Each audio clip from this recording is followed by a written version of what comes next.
Bapak Ibu Saudara yang dikasihi oleh Tuhan, beberapa berita yang saya terima akhir-akhir ini menunjukkan bahwa ada banyak orang yang menjadi stres, ada banyak orang yang menjadi depresi dengan situasi yang terjadi di sekitar kita.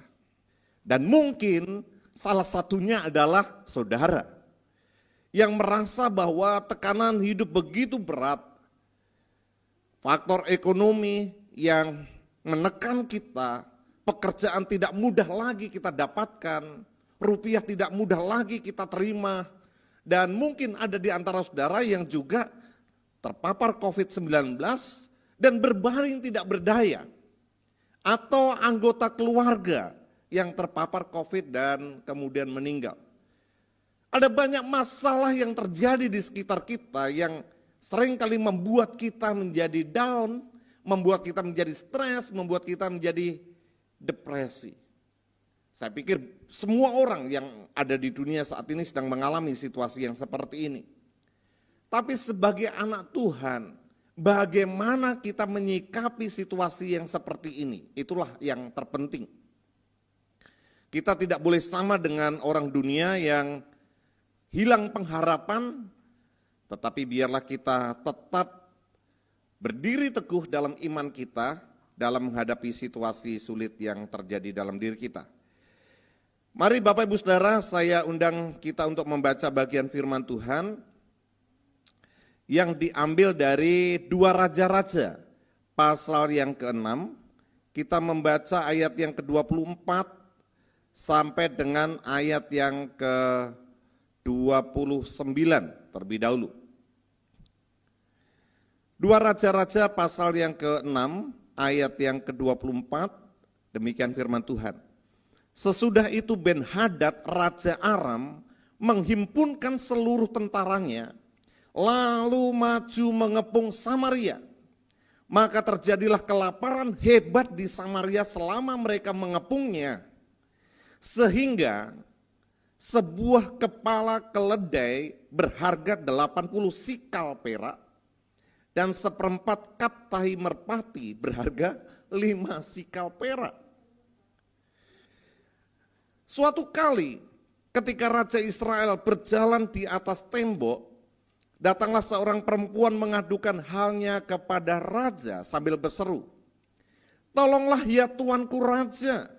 Jawabnya, "Jika Tuhan tidak menolong engkau, dengan apakah aku dapat menolong engkau? Dengan hasil pengirikankah atau hasil pemerasan anggur?" Lalu ayat 28, kemudian bertanyalah raja kepadanya, "Ada apa?" Jawab perempuan itu, "Perempuan ini berkata kepadaku, berilah anakmu laki-laki supaya kita makan dia pada hari ini. Dan besok akan kita makan anakku laki-laki. Jadi kami memasak anakku dan memakan dia. Tetapi ketika aku berkata kepadanya pada hari berikutnya, berilah anakmu supaya kita makan dia, maka perempuan ini menyembunyikan anaknya." Sampai di sini dulu pembacaan firman Tuhan. Bapak Ibu Saudara yang dikasihi Tuhan, dalam pembacaan ayat firman Tuhan pagi ini, kita melihat situasi sulit yang dihadapi oleh penduduk Samaria. Saat itu Ben-Hadad Raja Aram memutuskan untuk mengepung Samaria dengan maksud untuk menaklukkan kerajaan Israel. Kita tahu bahwa kerajaan Israel terbagi menjadi 2, kerajaan utara dan kerajaan selatan. Kerajaan utara dengan ibu kotanya Yerusalem, lalu kerajaan utara dengan ibu kotanya Samaria. Raja Aram dengan pasukannya mengepung Samaria. Dan kita tahu bahwa kota kerajaan pada waktu itu dikelilingi oleh tembok sebagai pelindung untuk mereka tidak diserang oleh musuh. Dan ketika Samaria dikepung oleh tentara Aram, praktis orang-orang Samaria tidak bisa keluar untuk berkebun, tidak bisa keluar untuk beternak. Lama-kelamaan persediaan makanan yang ada di kota habis. Dan kalau sudah habis, maka muncullah namanya kelaparan. Saking dahsyatnya kelaparan yang menimpa Samaria, itu sampai dikatakan kepala keledai itu dihargai 80 sikal perak. Coba kita ulas sedikit ya. 1 sikal itu adalah 11,4 gram. Jadi 80 sikal perak itu sama dengan 912 gram. Nah, kalau kita cek harga per gram perak itu 8.900. Jadi 8.900 kali dengan 912 gram sejumlah berapa? 8.116.800 rupiah. Coba bayangkan kepala keledai harganya 8.116.000. Ini betul-betul untuk menunjukkan dahsyatnya kelaparan yang terjadi di Samaria. Pertama, keledai itu bukan hewan peliharaan untuk dikonsumsi dagingnya. Keledai itu adalah binatang untuk membawa beban, untuk membawa barang-barang yang dipakai pada masa itu. Lagian keledai adalah binatang haram yang tidak boleh dimakan oleh orang Israel. Tapi oleh karena laparnya, mau tidak mau, keledai pun dimakan. Bahkan kepalanya pun, biasanya kepala itu tidak dimakan, ya, kecuali beberapa kita yang kalau potong RW gitu kepalanya termasuk juga diolah juga. Ini biasanya orang Israel itu tidak memakan kepala keledai, tapi ini sampai kepalanya pun dimakan dan dihargai 8.116.000 kepala keledai. Lebih parah lagi, 1/4 cup tai merpati. Saya tidak tahu kalau tai merpati itu bisa dimakan, ya. Mungkin dijadikan bubur gitu ya, diaduk-aduk dijadikan bubur. Tapi bayangkan 1/4 cup tai merpati itu dihargai 5 sikal perak atau senilai 507.000. Jadi 1/4 cup tai merpati yang tidak jelas rasanya itu dihargai 507.000. Waduh, ini betul-betul untuk menunjukkan dahsyatnya kelaparan sampai uang tuh tidak ada harganya, ya. Nah, kita tahu situasi sulit ekonomi di beberapa negara demikian parahnya sampai kita tahu ya di sebuah negara di Afrika sampai seekor ayam itu dihargai berapa puluh juta gitu. Jadi uang sudah tidak punya nilai lagi. Uang sudah tidak punya nilai lagi. Ini gambaran betapa parahnya kelaparan yang ada di Samaria. Dan yang paling parah adalah ya kepala keledai dimakan, tai merpati dimakan, sampai anaknya sendiri pun dimakan. 2 orang ibu bercakap-cakap dan mereka sepakat untuk memakan anaknya sendiri. Pertama anak ibu yang satu dimakan. Esoknya begitu, ayo sekarang kita masak anakmu, disembunyikan anaknya. Ya. Dan itulah sebuah gambaran situasi sulit di Samaria. Bapak Ibu Saudara yang dikasihi oleh Tuhan, kalau kita lihat situasi sulit saat ini tidak separah Samaria, tetapi mirip. Paling tidak itulah gambaran situasi sulit yang terjadi dalam hidup kita. Mungkin Bapak Ibu Saudara yang mendengar firman Tuhan ini juga akan berkata, Pak, saya salah satu korban dari pandemi saat ini. Saya kehilangan pekerjaan, saya kehilangan mata pencarian. Mungkin ada di antara saudara yang sedang terbaring di kamar isolasi oleh karena terpapar COVID-19. Atau ada di antara keluarga saudara yang terpapar COVID-19 dan ini menjadi situasi sulit, baik secara ekonomi bagi keluarga saudara maupun secara sosial, tetangga-tetangga mulai menjauhi saudara. Tetapi bagi kita orang yang percaya, bagi kita anak-anak Tuhan, cara kita menyikapi situasi sulit tidaklah boleh sama dengan contoh-contoh yang saya ungkapkan di depan tadi. Yang mengambil keputusan untuk bunuh diri, yang mengambil keputusan untuk gantung diri, tidak boleh. Kita harus menyikapi dengan sikap yang benar setiap situasi sulit yang menimpa kita. Kembali dalam pembacaan firman Tuhan kita, ya. Bagaimanakah sikap hati yang benar menghadapi kesulitan saat ini? Yang pertama adalah jangan menyalahkan Tuhan. Jangan menyalahkan Tuhan. Raja Yoram adalah raja Israel yang beribu kota di Samaria saat itu. Begitu mendengar situasi yang terjadi di negerinya, ada dua orang ibu yang sepakat untuk memakan anaknya. Apa reaksi dia? Di dalam ayat 30 sampai 31 kita lanjutkan pembacaan kita.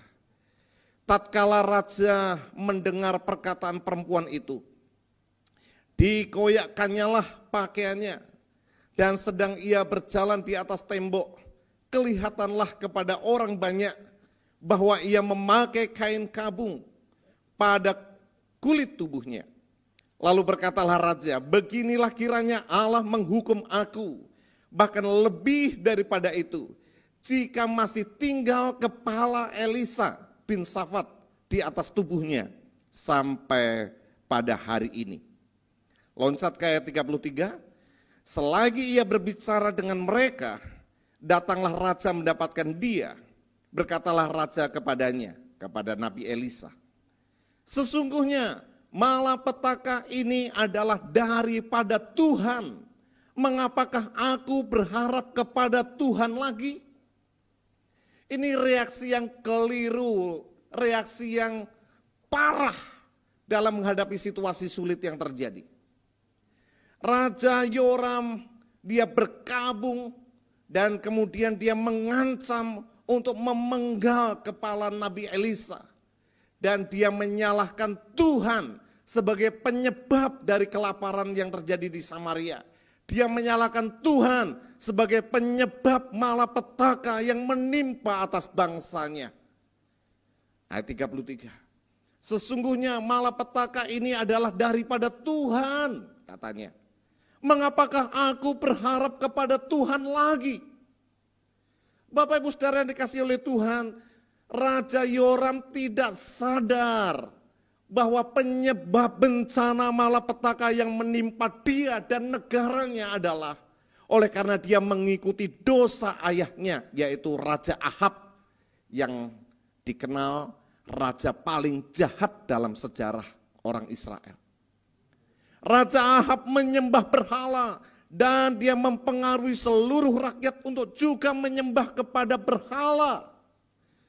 Dan ketika Yoram anaknya menggantikan Raja Ahab, Raja Yoram pun menyembah kepada berhala.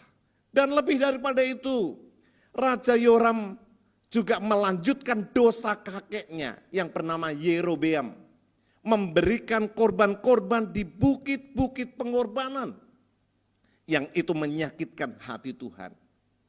Ada banyak orang tidak sadar bahwa kesulitan, masalah, persoalan yang dialaminya itu bersumber dari kesalahannya sendiri, dari dosa yang dia buat, dari pelanggaran yang dia buat.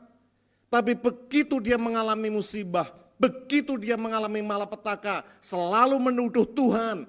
Malapetaka ini dari Tuhan, musibah ini dari Tuhan. Buat apa aku berharap lagi kepada Tuhan? Ada banyak orang-orang menyalahkan Tuhan ketika terpapar COVID-19. Tuhan kenapa? Kenapa harus saya Tuhan? Saya kan sudah setia beribadah kepadamu. Saya kan sudah setia melayani Engkau. Kenapa kau timpakan ini kepada saya?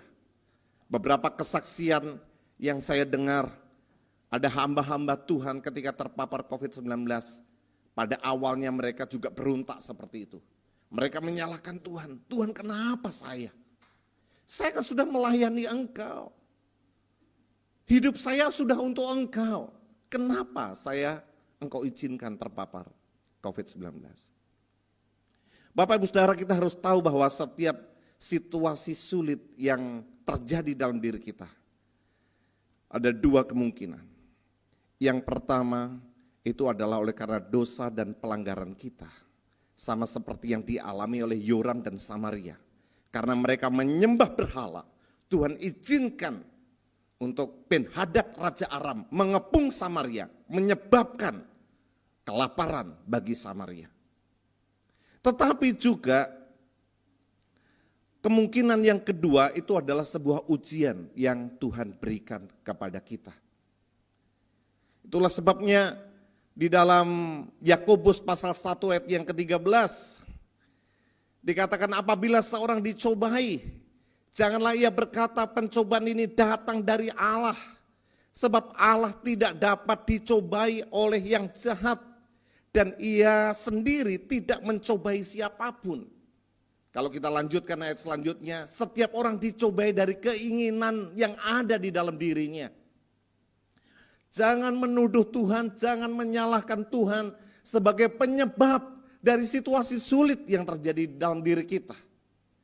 Kalau itu terjadi, waktunya untuk kita mengoreksi diri kita. Kemungkinan dosa kita, kesalahan kita yang menyebabkan situasi sulit yang kita alami. Tapi kemungkinan yang kedua, bukan diri kita penyebabnya, bukan juga Tuhan yang melakukannya, tapi Tuhan mengizinkan situasi sulit itu untuk menguji iman kita. Dikatakan dalam 1 Petrus pasal 1 ayat 6 dan 7, demikian. Bergembiralah akan hal itu, sekalipun sekarang ini kamu seketika harus berduka cita oleh berbagai-bagai pencobaan. Perhatikan, maksud semuanya itu, jadi maksud semua pencobaan itu ialah untuk membuktikan kemurnian imanmu yang jauh lebih tinggi nilainya daripada emas yang fana, yang diuji kemurniannya dengan api, sehingga kamu memperoleh puji-pujian dan kemuliaan dan kehormatan pada hari Yesus Kristus menyatakan dirinya. Bapak Ibu Saudara yang dikasihi oleh Tuhan, kalau memang kita sudah berada di rel kehendak Tuhan, ada di dalam rancangan Tuhan, kita tidak menyimpang ke kanan dan ke kiri, tetapi olehnya kita tertimpa dengan musibah, tertimpa dengan kesulitan. Mari kita terima itu dengan rasa penyerahan kepada Tuhan. Dan tetap bersyukur kepada Tuhan, karena Tuhan sedang menguji iman kita, yang akan terbukti kemurnian iman kita yang jauh lebih tinggi nilainya daripada emas dan perak. Jangan menyalahkan Tuhan. Belajar dari Ayub. Beberapa waktu lalu saya sudah mengkhotbahkan mengenai bagian ini. Ayub percaya bahwa Tuhan melakukan yang terbaik berdasarkan hikmat-Nya yang sempurna. Bahkan dari hal yang terburuk sekalipun, Allah merancangkan yang terbaik bagi umat-Nya. Dan menarik, kitab suci mencatat, dalam semuanya itu Ayub tidak berbuat dosa dan tidak menuduh Allah berbuat yang kurang patut. Meskipun dia tidak menemukan alasan mengapa seluruh yang dimilikinya habis dalam satu hari. Mengapa anak-anaknya pun mati, mengapa tubuhnya kena borok yang menjijikkan. Tetapi dia tidak menuduh Tuhan, dia tidak menyalahkan Tuhan. Dia tetap mempercayai Tuhan. Dan sikap seperti inilah sikap yang benar yang Tuhan inginkan untuk kita terima. Saya tidak tahu situasi sulit apa yang Anda sedang hadapi saat ini. Tapi berhentilah untuk menuduh Tuhan. Berhentilah untuk menyalahkan Tuhan. Percayalah Tuhan sedang melakukan maksud-maksud-Nya untuk sesuatu yang baik dalam diri kita. Yang kedua, bagaimana kita menyikapi dengan benar situasi sulit? Yang kedua, jangan meragukan kuasa Tuhan. Menarik kalau kita perhatikan dalam kisah ini selanjutnya, ada ajudan raja yang meragukan akan kuasa Tuhan. Dalam pasal 7 ayat yang pertama dikatakan, lalu berkatalah Elisa, dengarlah firman Tuhan, beginilah firman Tuhan, besok kira-kira waktu ini, sesukat tepung yang terbaik akan berharga sesikal. Dan 2 sukat jelai akan berharga sesikal di pintu gerbang Samaria.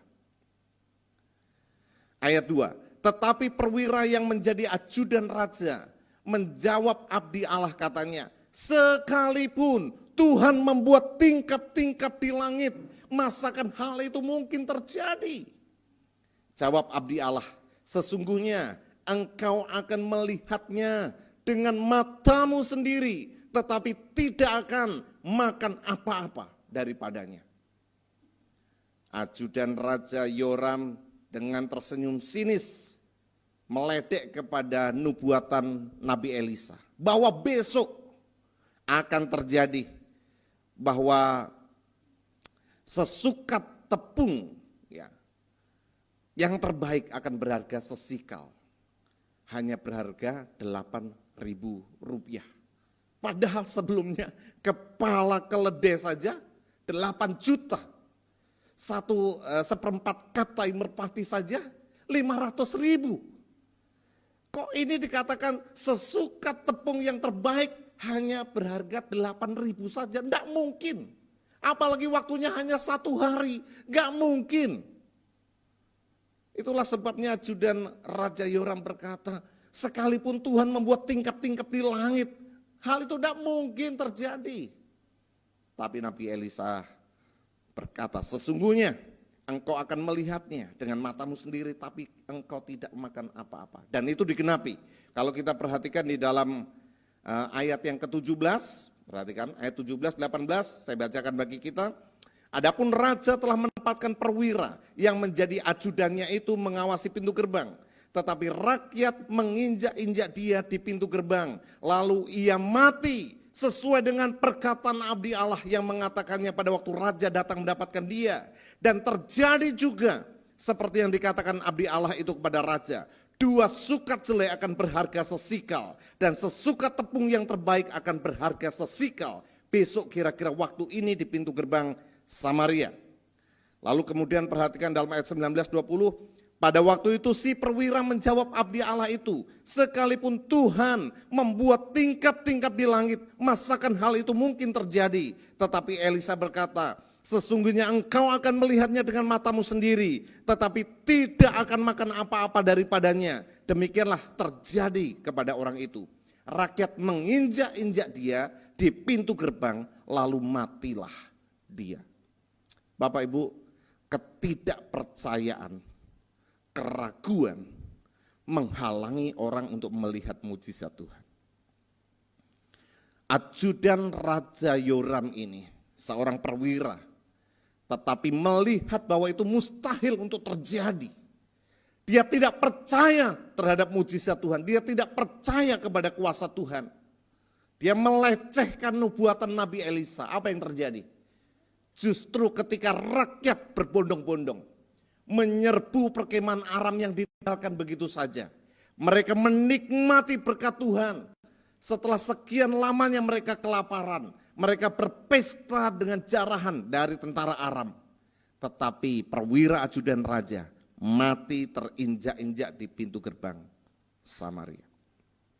Tuhan Yesus berkata dalam Matius pasal 13 ayat 58.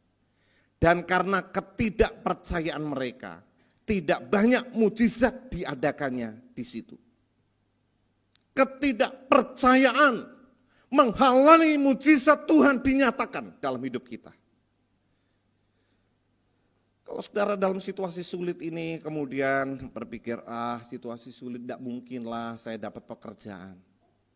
Ya, saudara menghalangi mujizat Tuhan, maka hidup sulit itu akan terus menimpa saudara. Wah, situasinya sulit, nampaknya mustahil bagi kita untuk tidak terpapar COVID misalnya. Ada seorang hamba Tuhan yang berkata, mari kita berdoa supaya Tuhan memagari kita, melindungi kita dari COVID. Kemudian, tidak mungkin, doa tidak mempan. Ya, kalau kita meragukan kuasa Tuhan, meragukan mujizat Tuhan, bagaimana mungkin Tuhan bekerja dalam hidupmu? Bagaimana mungkin mujizatnya bekerja dalam hidupmu? Ketidakpercayaan menghalangi mujizatnya dinyatakan dalam hidupmu. Dan saya bersyukur Bapak Ibu Saudara, jemaat kita luar biasa. Saya mendengar langsung beberapa kesaksian dari jemaat dalam situasi pandemi ini. Justru mereka melihat pertolongan Tuhan.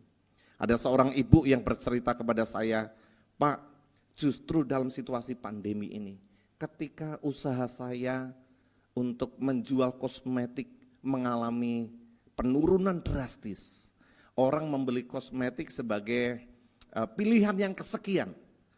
Orang lebih mengutamakan kebutuhan hidup. Jadi sepi sekali. Tetapi suami saya mendapat pekerjaan yang luar biasa. Dia mendapat tender untuk membangun villa. Ya, berapa puluh villa. Dan itu adalah berkat Tuhan. Wah, saya memuji Tuhan. Minggu lalu saya hadir di persekutuan doa di Canggu.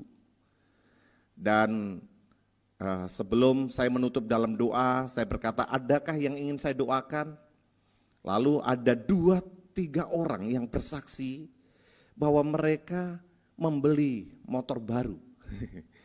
Jadi sebelum kami pakai, Pak, tolong didoakan supaya motor itu menjadi berkat. Saya terheran-heran, situasi pandemi ini 3 orang ya, 3 orang itu membeli motor baru. Nah, kita persekutuan itu mungkin ada 15 orang. Dan 1 orang membeli handphone baru, dia berkata, Pak, saya baru beli handphone itu, sebelum saya pakai tolong Pak didoakan juga. Oke, kita doakan juga. Ini luar biasa, betul-betul saya dibuat terkagum-kagum dengan Tuhan. Bagaimana situasi sulit tapi Tuhan masih menyatakan kuasanya, Tuhan masih menyatakan mujizatnya. Ada orang juga yang bersaksi kepada saya dalam situasi sulit, Pak, justru saya malah mendapat job, ya kebanjiran job, sampai saya tolak-tolak. Waduh, Tuhan kok ajaib. Ya sebagai gembala, Bapak Ibu, jemaat itu ada di pikiran saya terus, ada di hati saya. Aduh, bagaimana dengan Bapak ini? Aduh, bagaimana dengan keluarga ini? Bagaimana dengan pekerjaannya? Itu menjadi pikiran saya. Tapi kesaksian-kesaksian bagaimana Gembala Agung itu memelihara umatnya, membuat saya bersyukur bahwa bagi orang yang percaya tidak ada yang mustahil. Amin Bapak Ibu. Jangan batasi kuasa Tuhan dengan ketidakpercayaanmu. Ketidakpercayaanmu menghalangi mujizatnya dinyatakan. Tuhan Yesus tidak bisa berbuat banyak kalau engkau tidak percaya, kalau engkau ragu-ragu. Seperti yang dikatakan di dalam firman-Nya tadi. Jadi bagaimana kita menghadapi dengan benar situasi sulit. Yang ketiga adalah jangan menyia-nyiakan kesempatan. Jangan menyia-nyiakan kesempatan. Bapak Ibu Saudara, kalau kita membaca di dalam ayat yang ketiga dan ayat-ayat selanjutnya menarik. Ada percakapan mengenai 4 orang pengemis yang mereka berada di pintu gerbang Samaria. Biasa mereka mengharapkan belas kasihan dari orang-orang Samaria yang lewat.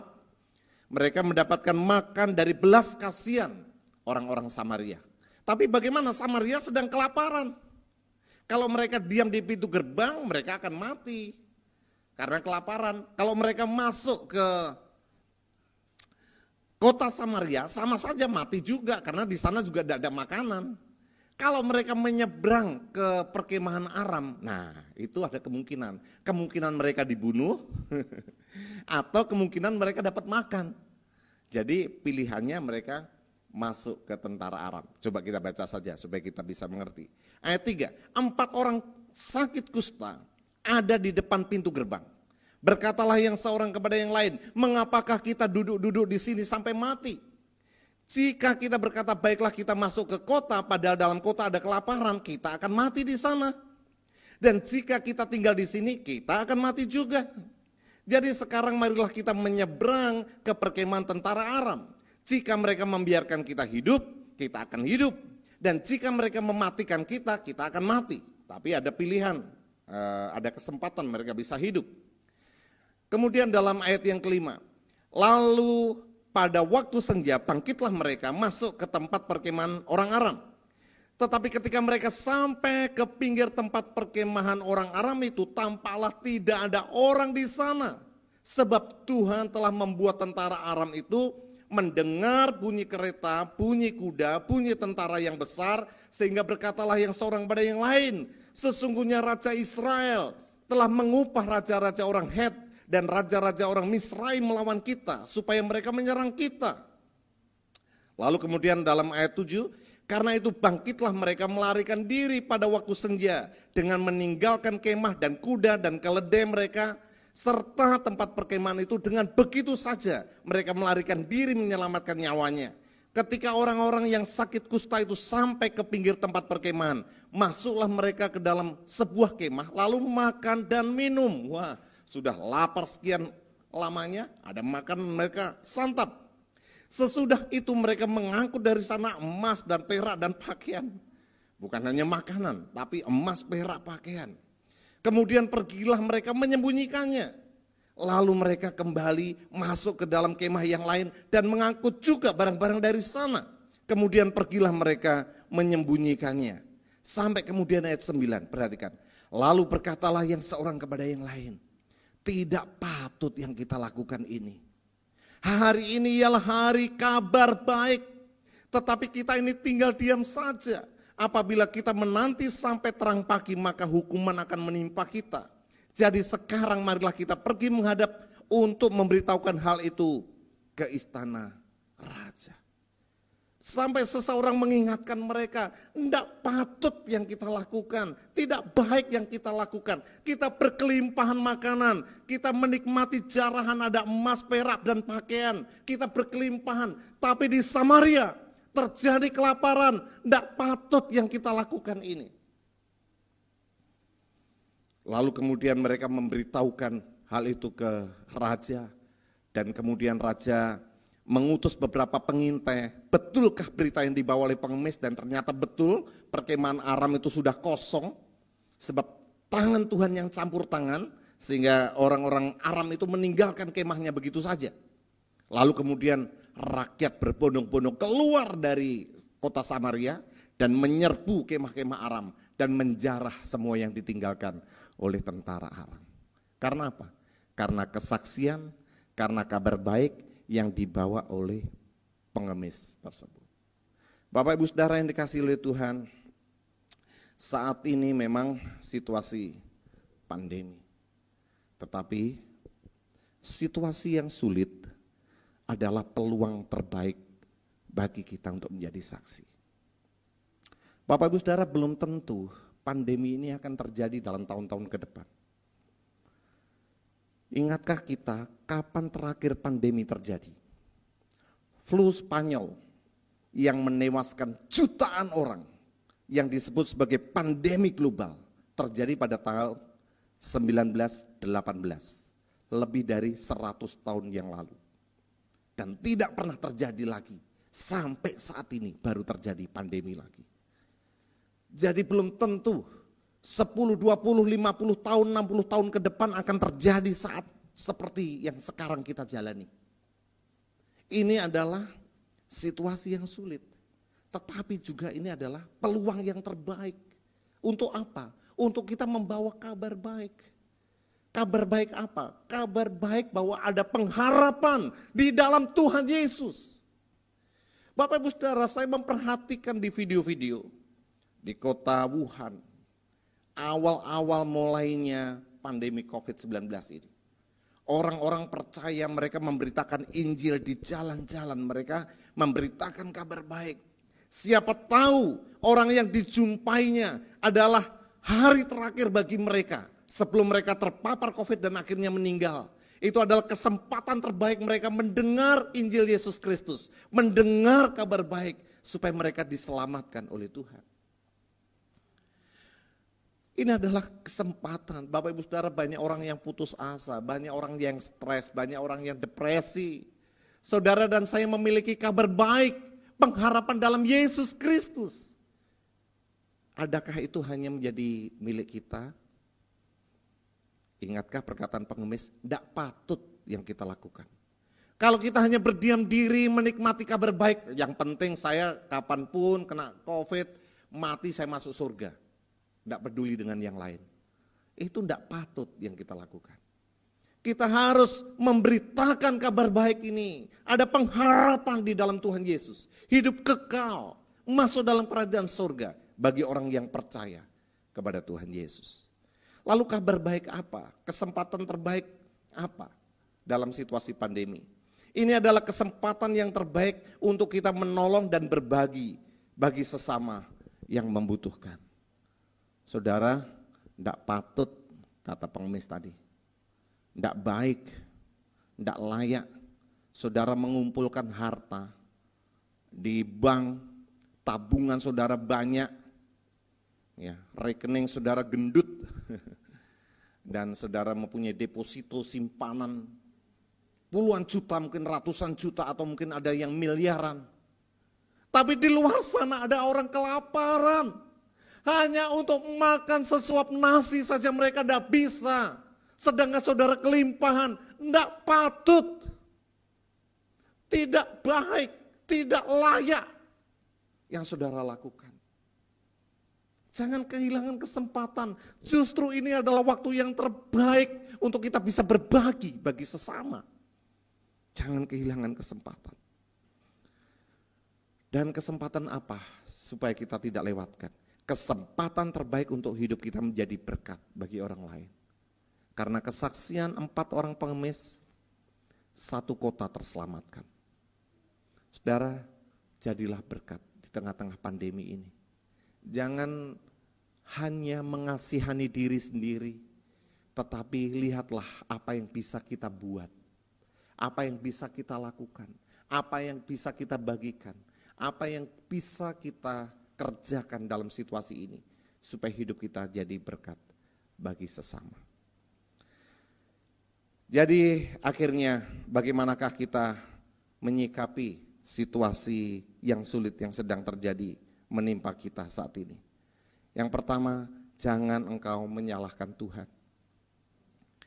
Jangan engkau menuduh Tuhan berbuat sesuatu yang kurang patut, sebab Tuhan merancangkan segala yang terbaik bagi kita anak-anaknya. Yang kedua, jangan meragukan kuasa Tuhan.